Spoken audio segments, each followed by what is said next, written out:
Welcome to WKRP Montrose, a radio station masquerading as a podcast about Montrose, Colorado and the Western Slope, recording live from the Clear Network studio in downtown Montrose, Colorado. All right, everybody, welcome to another episode of WKRP Montrose from the Clear Network studio in Montrose, Colorado. I already said all that in the opening, so I guess I don't have to say it anymore, do I? No, I suppose you don't, but you probably should because they're big friends of the show, big supporters. So I think we can say it as much as I want. double down on how fantastic Clear Networks are. Right? How great they are, giving us hats and hoodies and stuff. They're water great. bottles. Honestly, I wouldn't. What else? We got all kinds of stuff. You guys want stuff? We've got stuff. Look, we got Arctic coolers. Yep. They'll give us more. I think. Right, Madison. Yeah, they're great. I wouldn't have another internet provider. No, you know what's great? What would be the point? You get to watch this because we have great internet. You know, you have great internet connection. And if this is stuttering or stalling in your home, it's you probably must not because be on, you have a rubbish connection. Yeah, you're not on Clear Networks. You know who else we have? Oh, go on. Besides a very lovely guest on the couch who came dapper and dressed well. Yes, we'll get to him in a minute. As opposed to you. Let's talk about Pomona Brewing. Yeah, look at that. Friends of the show. Delicious. Literally been on the show, Kevin and Chelsea. We appreciate your support. They are our official beer sponsor, and this is the moment that I've been waiting for. I love to do a little ASMR. Okay, to do it already. Okay. And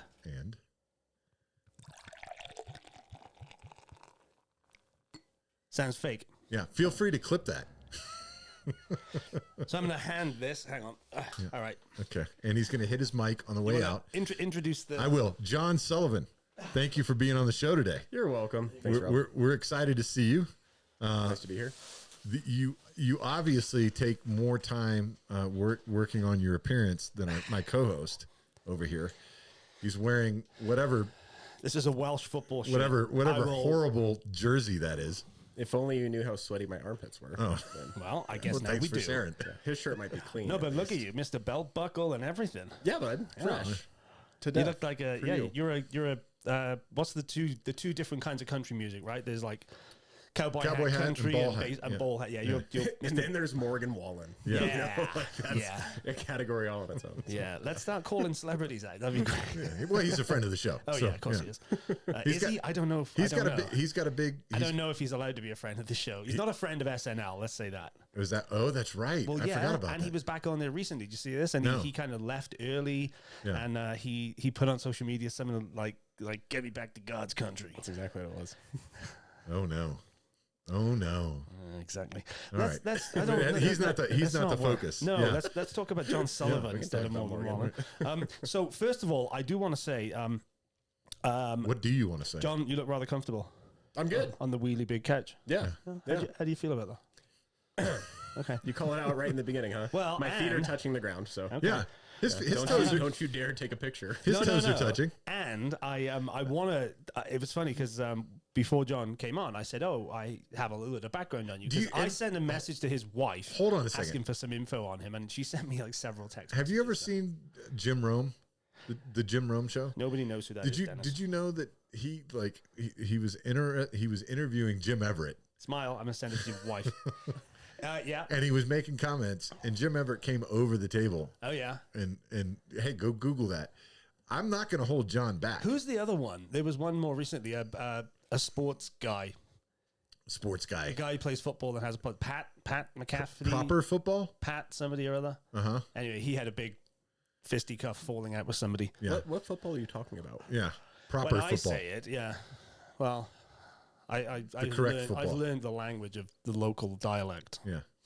Well, I'm just saying, John, if in any moment you feel the need, don't worry, I'm not going to hold you back. Hey, I might hold him down for you. He wouldn't do that. John and I. That's true. And he's a nice guy. He's not only a very nice guy. Yeah. He's also a city employee. That's true. Oh. So and I have a question for you because I had to write this down. We used a crayon. Yeah, I did use a crayon. You guys have crayons in the studio? Dennis does. I got a color.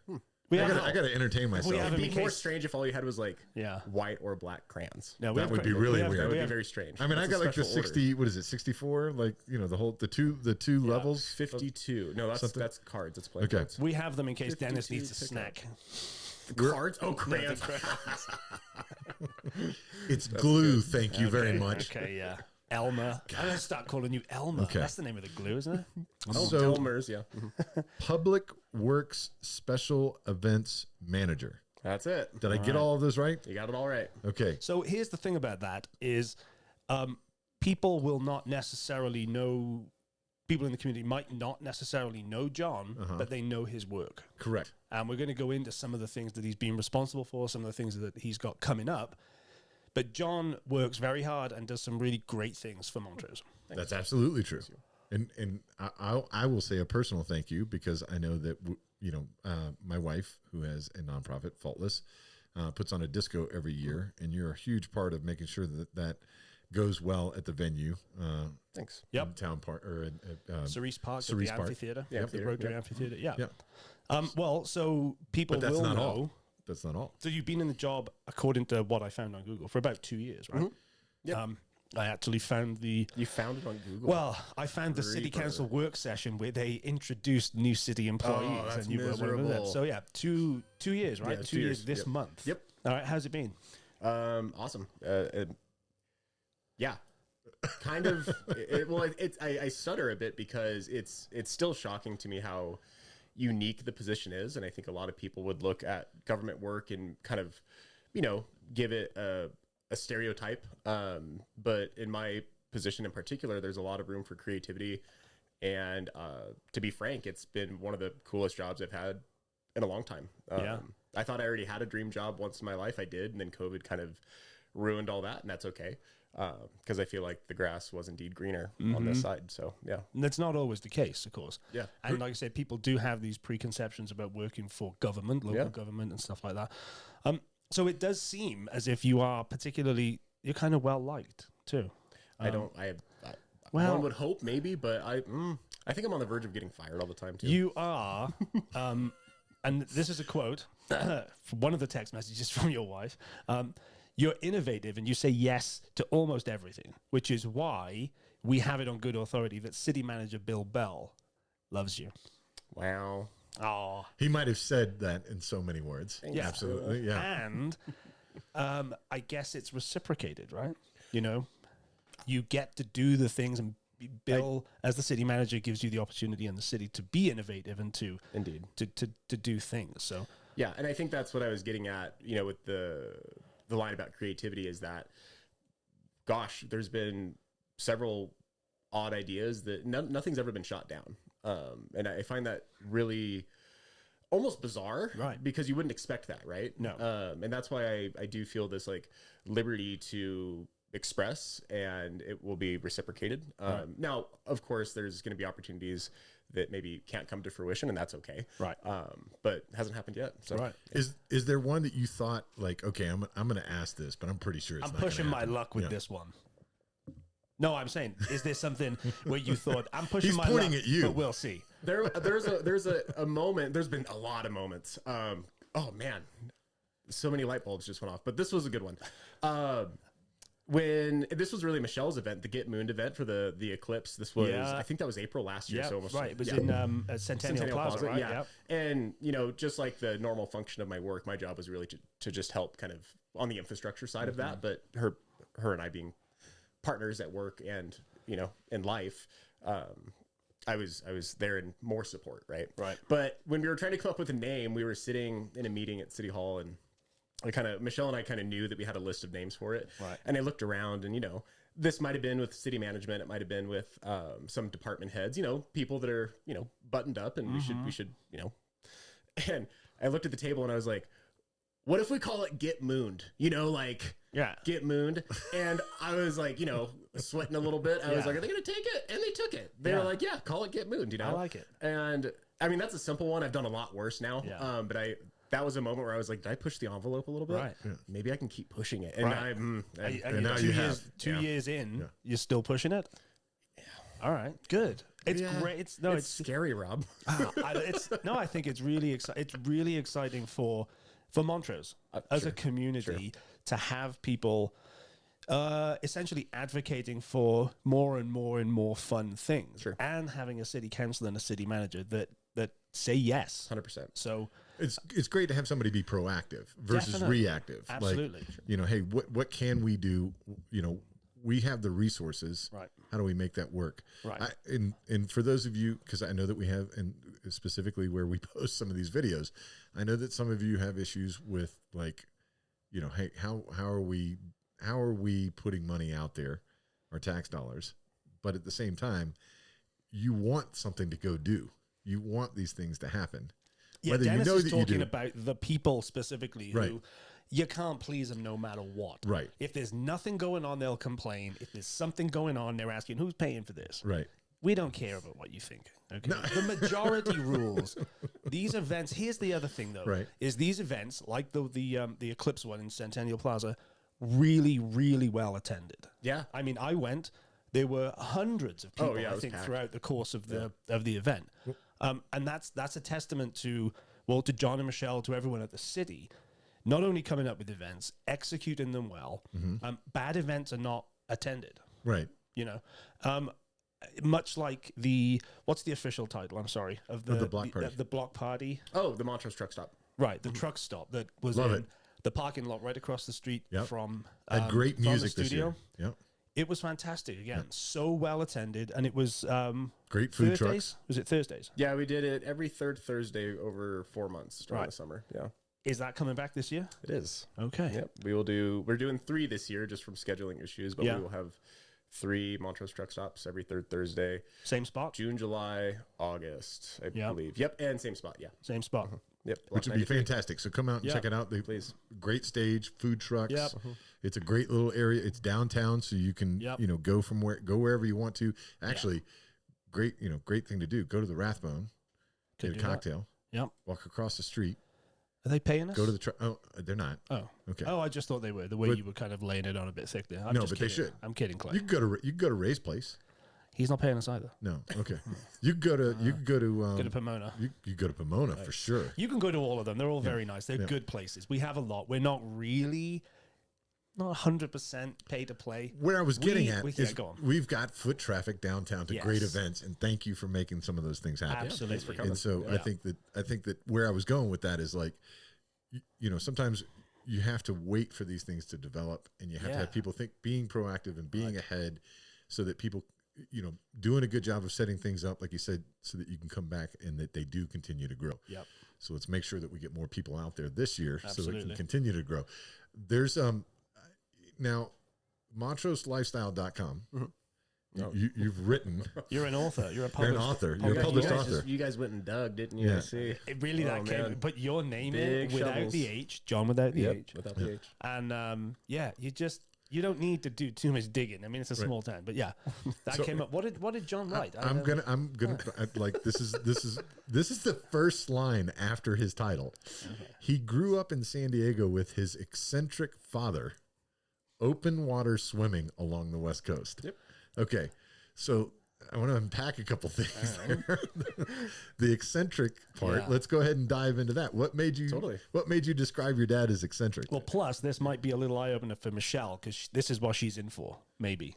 Oh, Yeah, my father is a total hero to me, an incredible guy. Gosh, the man is like, I think he's like he must be mid-70s now at least, but still just jacked, trimmed, and just, I mean, he can steal a room just by walking into it. He's an entity. Oh, wow. Yeah. But he's not. I know how that feels. He's not like me. He won't. You know, it's not because he's stealing conversation. He's just a presence. But I say eccentric because I don't even know really where to begin.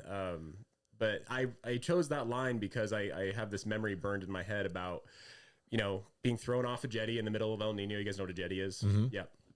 My dad was, you know, a competitive swimmer, and we were always training, and his training was to throw me on his back, and he would do a 5 mile trip here, 2.5 miles to La Jolla Shores and back, 2.5 miles to Children's Pool, which is now a sea lion sanctuary. You can't swim there anymore. Oh, wow. How old were you at the time? Oh, 5, 4. No, were you 4 or not 5. terrified the first time this happened? Loved it. No, No? I loved Okay. every minute of this. Yeah.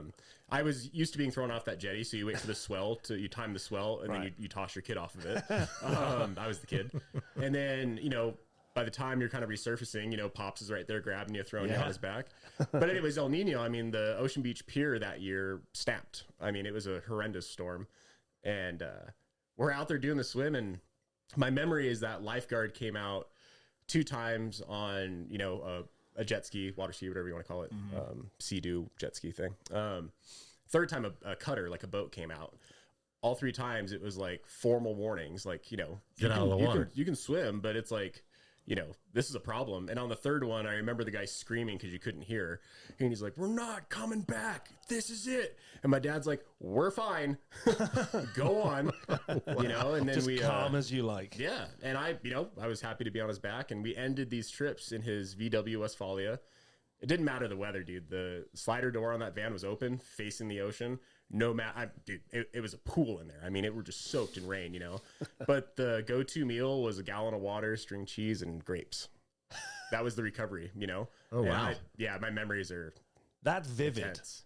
I Yeah. can see it. Yeah, The way it's you've good. described it. Yeah, That's it's good. really clearly, there's an eccentricity there for sure. Yeah. So with that kind of fondness and memory of the West Coast, Yeah. and the fact that San Diego is beautiful weather all the time. Yeah, it's gnarly. Yeah, it's good. So what brought you to the western slope of Colorado? Family moved when I was young, but it didn't take long to immediately dive into, chalk it up to like mountain culture, right? And kind of moved into like, I call it rock jock. I just got into climbing very heavily. I remember my dad growing up in San Diego, he saw me, this is so pathetic, really. I was saving pennies in a Tupperware jar, like plastic, like the lid barely fits on top, and I had a picture of a harness, like kind of taped and glued to it. I was 5, 6 years old, and my parents were separated, so he'd be picking me up from, my childhood home, and he saw me carrying around this like Tupperware of pennies. He's like, "What's up with all the pennies, dude?" And I was like, "Oh, I'm saving for a harness." And he's like, "Like to climb?" I was like, "Yeah." And he's like, "Screw saving. Let's go buy one."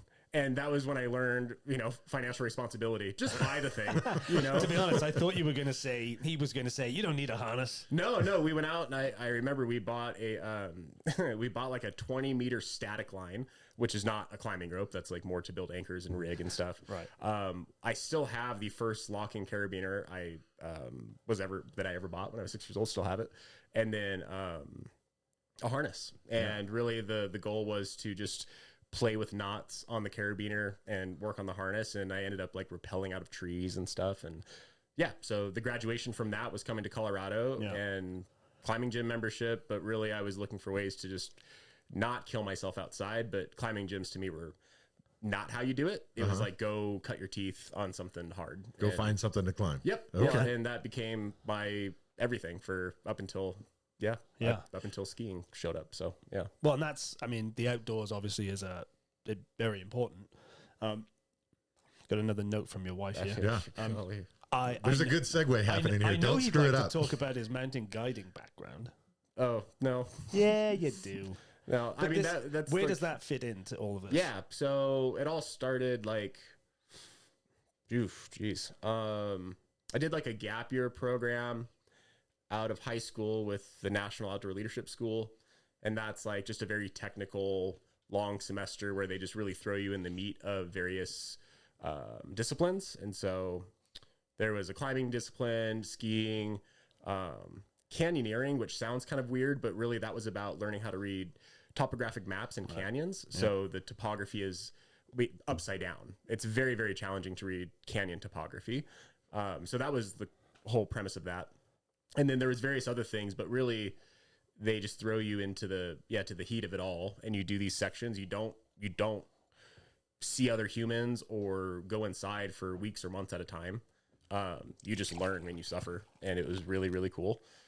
And when I was done with that program, a notable thing out of that was the ski section. and Michelle's probably sick of hearing this because I tell everyone at a bar, I'm like, this was gnarly that I did this, you know? But like the Absarokas in Wyoming are notoriously miserably cold in the winter. And that's where our ski section was. And we were out there for just shy of 28 days. I think we dropped off on day one. We were in the backcountry surviving that. And on day like 26, we got to the road and I was like, holy shit, there's a road. Haven't seen, you forget that like the world exists, you know? Right. And you see a road and then the bus shows up and then you delayer everything you've been wearing for 4 weeks. And that smell will never leave you. Yeah. Like that was, It's like, I can imagine it smelled almost like a corpse. yeah. Because there's not just you, there's other sections that are also out there that they pick up, you know, like there's many of us out there. So that bus was full of, you know, 17 to 23-year-olds that were also suffering, wearing, oh dude, so bad. And you're trying to eat like an apple and you can't because of the smell. Anyway, my point is just that like, that was a miserable experience. And that made me realize that I didn't really want to like pursue a formal education for a while. I wanted to figure out how to move into the world of like helping people, right? Get into this world that can be rather technical and intimidating, right? And it was a big deal for me. Yeah, enjoyed it. Quite the mountain man. Well, speaking of mountain man, you're married. How long have you been married? It'll be 10 years next month. Congratulations. Thanks, man. Wow. Yeah. And congratulations to you, Michelle. Yeah. Yes. She's yeah. For those who don't know Michelle, she's wonderful. She's wonderful too. Absolutely. Yeah. She's going to come on the podcast, but she keeps ducking us. Yeah. I don't. She's apparently out of town on a conference, allegedly. Yeah. She's home. No, I'm kidding. She's 10 years. I mean, that's an achievement. Yeah. Now, there's a story behind your engagement, and it has mountaineering. Have the biggest shovels, like We you know dig this. so deep. It's incredible. There's some mountaineering involved in this, right? Yeah. Unfortunately, it wasn't your mountaineering. Do you want to tell the story? I think there's a couple. So which one did? Well, it's the day after the proposal. Oh yeah. Well, first of all, That's tell us a little bit about the proposal because it was not necessarily normal and it wasn't around here. Yeah. I always wanted to get it go right. You got to get this right. I think most things we've talked about so far are burned. Like they're in my head, you know, like because they were traumatic in some ways. This is why this one's burned in as well. Then, possibly. So yeah, we decided very impulsively. I always wanted to go to Chamonix, which was kind of like a. Are you guys familiar with Chamonix, France? You probably are, yeah. So Dennis pronounces it Chamonix. But yeah, I met some people in Paris that called it Chamonix. French people. But yeah, so kind of an impulsive trip. But Chamonix to me was kind of a pinnacle because somewhat like a ski resort, access can be really easy, but then they just, you know, you get dropped off. Right. And it's like, hey, man, this... You're on your own. This lift operation ends at 4 p.m. today, so get back to the platform or you're... We'll see you tomorrow, maybe. Exactly, yeah. So anyway, we go out on this trip. That's called foreshadowing, I think. Yeah. Right. Would you shut up and let the man tell the story? It's all fun. So yeah, we started making our way down, and I remember we were having like I wouldn't call it an argument. We were having like a debate about the appropriate way to move down a slope wearing crampons because we were kind of descending from the platform down to the glacier. And it was kind of comical, really, because I had a ring in my pocket. Right. I worked for a family, and the daughter who I was kind of the chaperone for, she became like a little sister, and she kind of kicked me in the shins every day to propose to Michelle. The family was well-to-do, and they had a kind of a jeweler friend, and they set me up with this jeweler friend, and we had this beautiful ring made. And this whole time, I'm not really like planning to get married, you know, but like I've got this family being like, do it, just do it. Or you're going to France. This family had lived in France, and they were like, oh, here are all the like. So I've got this ring just loose in, you know, like pants and a zipped pocket, you know, and I'm like, I don't know what the hell's going to happen. I'm probably going to lose it out here, honestly. And then right as we were like kind of done descending this slope, we were kind of like still bickering, and I didn't even get down on one knee. I just was like, you want to marry me? And I like pulled this ring out, and I got a yes out of it, you know? Oh, wow. Which was cool. And then, which was cool. Yeah. But then like the timing of this was so funny because being in Chamonix, it's a huge guide culture, right? Like most people that go to Cham to do anything are likely going to contract a guide for various doings. So there's a guide and her clients, and she saw all this happening, and she, didn't speak the greatest English, but she saw a proposal. She just happened to be a photographer. She had a camera with her. And so she took these photos that were, we had Mont Blanc in the background, like above our heads. Unplanned. So, and these photos were incredible. And so they became like the engagement photos. Most people pay and like set all this up and, and like, we were just like, we were arguing like 3 minutes ago, and this is happening. This is cool, man. That's one way to stop an argument. Right. Yeah. You can only really get away with it once, though. Right. Right. You can't use that as like a repetitive. Right. But I think the meat of the story is not that. The next day we went back out, and the Arête du Cosmique, was that? Yeah. I think that was the route. Yeah. Anyway, it's a nobody's going to know if you get it wrong. The Arête du Cosmique is like a classic alpine route. You just kind of do a lot of up and down along a ridgeline, and then the goal is that you end at the platform on time, and then it takes you back down to Chamonix. Easy, right? Espresso. Easy. You don't miss that. That would be crazy. You Right. don't miss that. Yeah. It's dangerous. You can't be out there all night. But anyway, carry on. So we have, normal things, right? But we had a 30-meter rope because I was like, we're not bringing a 60-meter rope. 60 is kind of a standard. 60. Yeah. I was like, we only need a 30-meter rope. Like all the abseils, all the rappels are, we're good. So we're doing all this, we get to this section, and I kind of realized that the time is not good. We probably, I don't know, we maybe have like an hour and a half, and we still have a lot to do. And you said I can cuss on this show, so I'm going to do it. But let her rip. There's a section, it's a small section of like ice, and I had already come down it. You have to like kind of down climb it. And we're kind of like racing against the clock, and I look over at Michelle, and I'm kind of far away at this point, and she's by herself. There's no rope involved. And I'm just like, Michelle, kick fucking hard. Like, go down, because I'm trying to get her over to me. By the time she gets over to me, we're in like this little chute. There's like rocks and snow. And the snow's all faceted, and it's just not like, it's all, every time you swing, it's just kind of collapsing. And there were gloves lost, and so that made it miserable. My backup pair of gloves were like just leather, not insulated, so they're soaked through, and running out of time. And then the storm rolls in, and now we're like boxed in a storm. This Polish team, I believe they were, saw the struggle going on. We're unroped at this point, and I'm still kind of pushing them on, like, we're good, man, get out there above us, I'm like, go, like, whatever, we'll figure it out. And I'm like, all right, send me a rope. Lowers down a rope, clip Michelle in, kind of top ropes out. I clip in, top rope out.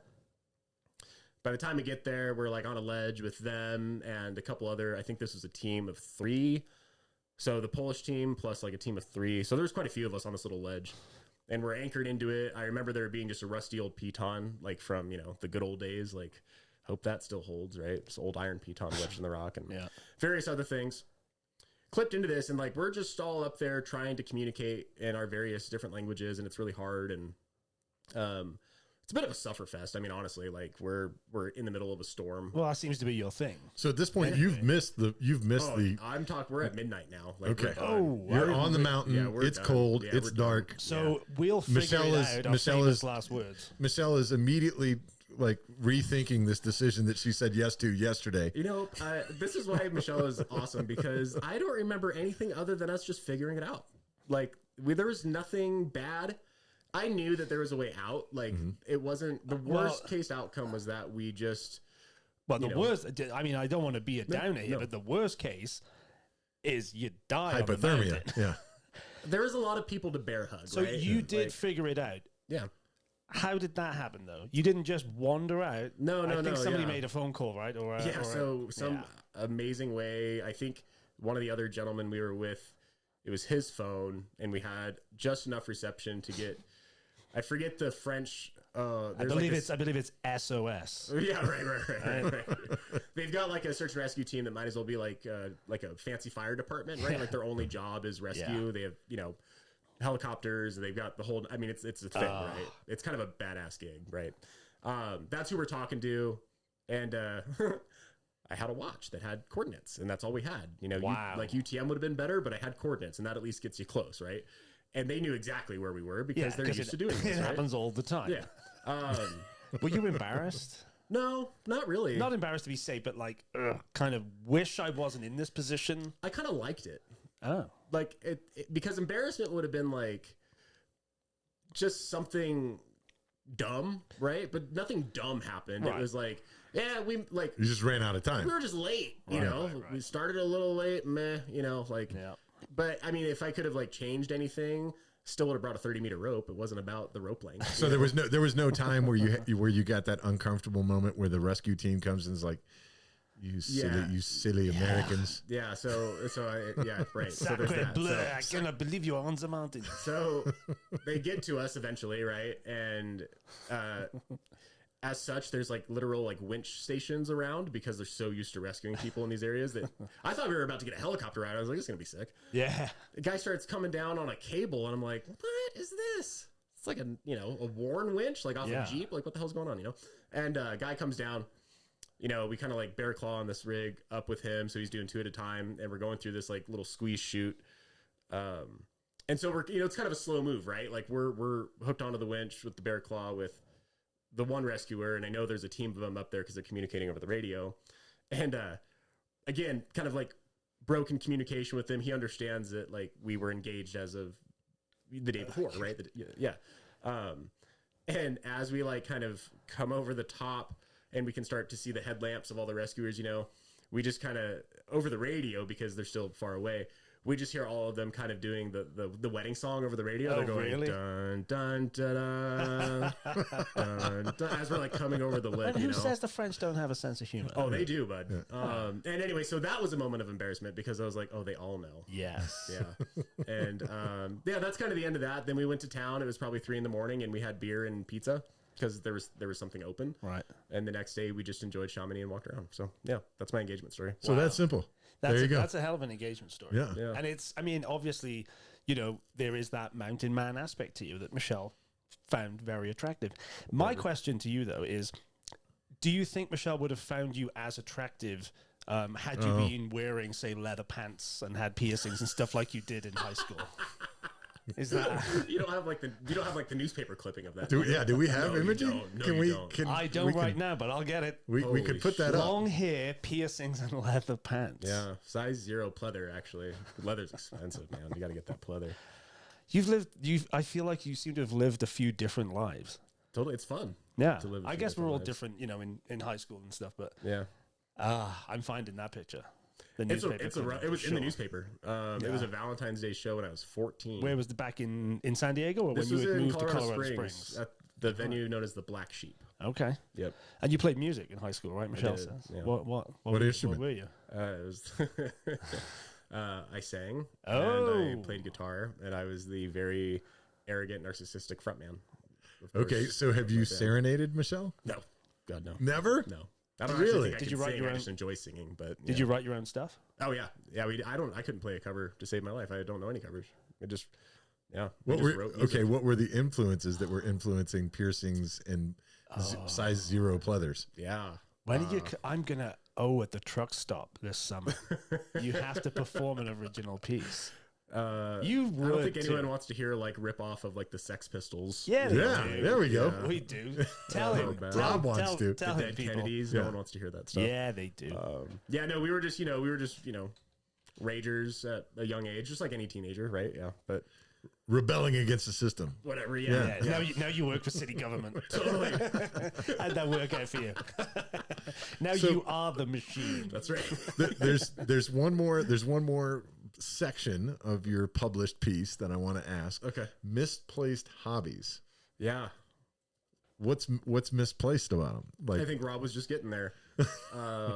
I know this about me, and I think this is fun, and it's better to lean into it than to just act like it's not real. But kind of like a jack of all trade, but master of none. You know, I'd love to do certain new things and take on enough of that skill to feel competent and to maybe share it.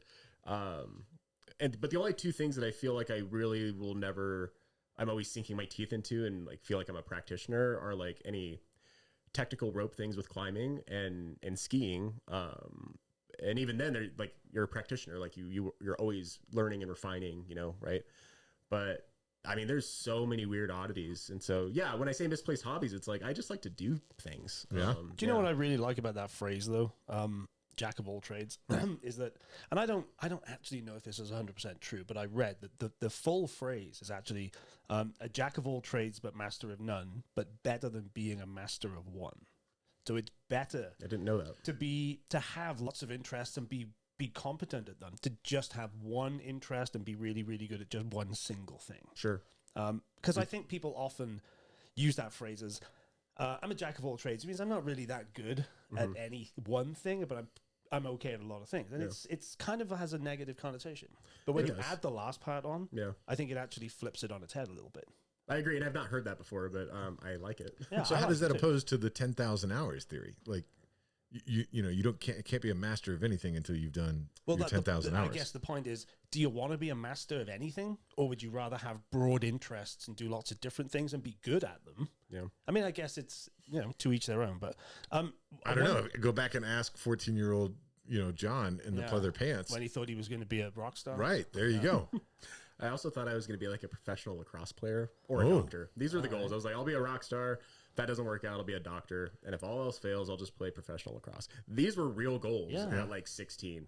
Well, they are. It wasn't on your vision board to be like hold on, let me read it again. PublicWorks Special Events Manager. I never knew that it would be so great. Yeah. It's awesome. Right. Because it sounds drab, honestly. It's I'm honored to have it. It's an incredible thing. And you do an amazing job at it. Yeah, you We're really so fortunate. I want to ask you one more thing. Sure. It's the last thing on the list of the things your wife said. Right. I hear you're doing something a little crazy this summer. What have you signed up for? Did I? You've signed up for something. It was on the credit card bill.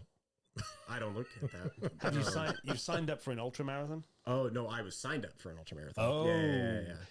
Oh, it does say he is signed up, not he signed up. I didn't. I've never signed myself up for any. So which one are you doing?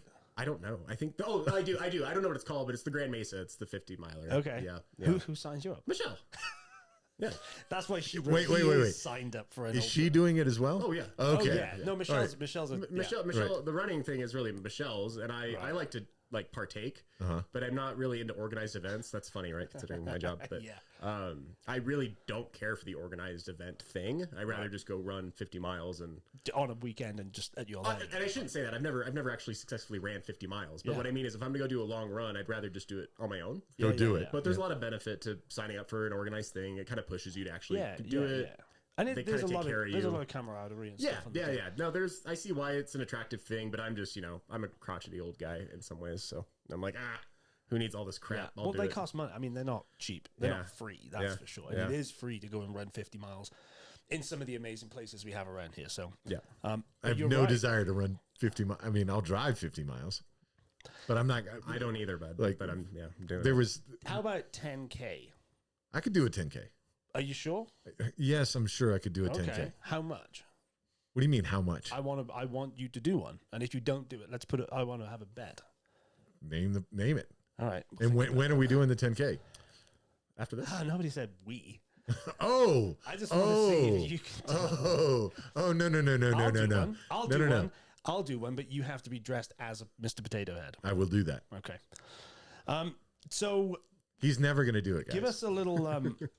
We're kind of. I mean, we're at time. I just want to know a few things that we've got coming up. What can we look forward to? What have you got planned for the rest of the year for Montrose? So just for clarity, a lot of the things that we do at the city. So we have a really cool team within the city, the community events team, Katie Shore and Thomas Sinaceros. So the first kind of big thing to kick off city events would be the Montrose Mutter on May 10. Okay. A couple new things happening on the race route itself, which I'm pretty excited about. So our parks division with PublicWorks is putting a lot of work into that. They just dug new mud pits. We ordered a bunch of, I won't give the farm away. So we ordered some fun things that we will incorporate into the race this year. And then we'll have a pretty killer concert at the amphitheater just after the race.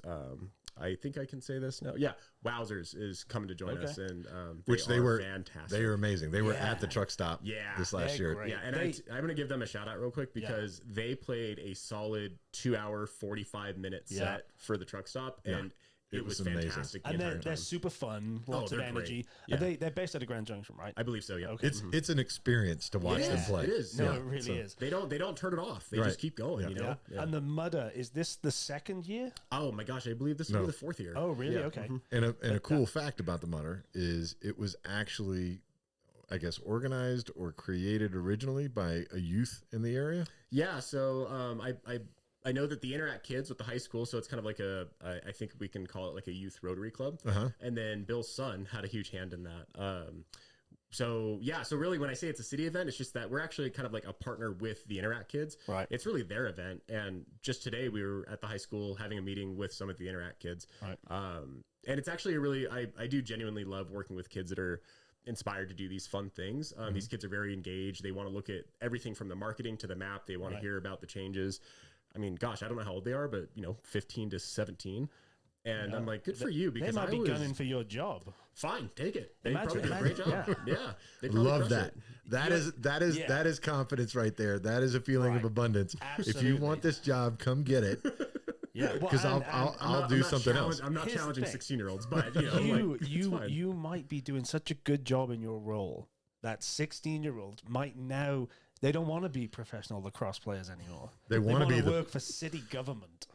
that's maybe that would actually be really cool if that's true. yeah. I don't know. Rob was trying to go with some sort of insulting moment there, I think, but I don't think he didn't land it. Yeah. He actually did something really nice. You're so good at what you're doing, and you're doing such a great job that you actually did. Your 14-year-old self would not be disappointed. Oh, I wow. don't And think where so you're at at. all. Yeah, I don't think so at all. The punk version of you might be a little disappointed. No, for a minute. Sell out Until you told that stupid kid about your 401k and all this other adult stuff. Right. I do just want to say though, like, I appreciate all the kind words, but like, really, all I'm doing is liaisoning across. You're part of a great team. And I know that sounds cheesy, but truly, my job is just dot connecting, and the PublicWorks team. Phenomenal. I don't know if I can ever leave that team. Like the way those guys interact and just care to do good for this community is mind blowing. It's inspiring. It really is. And I'm not trying to like undersell City Hall either. Like everything needs to be connected, right? Yeah, but these guys, like just seeing them in the meeting today with the high school kids and the work they've already done for the Mutter course, like they've got, potholes and things to worry about, but they're also engaging with these more fun and I don't know, just like community oriented activities. It's just a really cool thing to see. The crazy thing about that is if they're doing good at their job, which they do a great job, you never see them.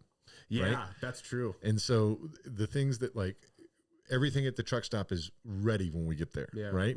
And then we leave, and tomorrow when we drive up the street, everything's cleaned again. The stage is there, but No, but generally speaking, it's right? a parking lot again. If the pothole gets done, right? If it's done well and done on time and everything else, it's like it happened and you forget that anybody was there doing it. Yeah.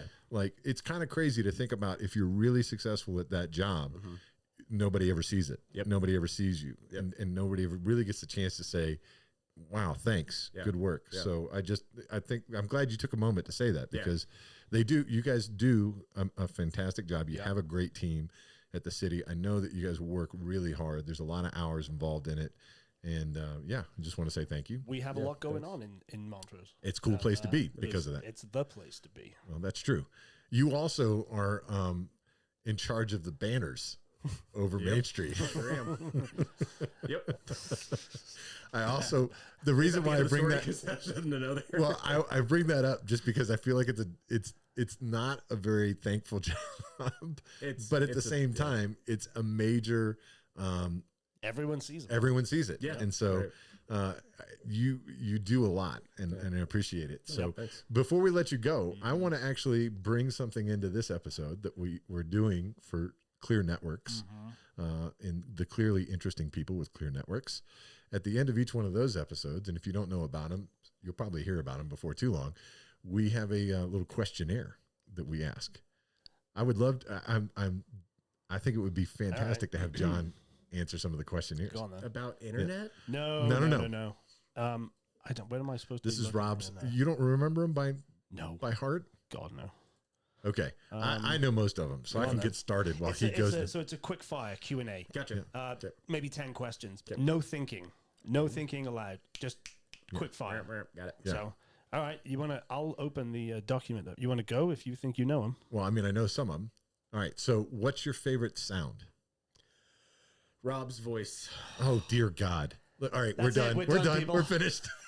We're done. What's your favorite word? word? Yeah.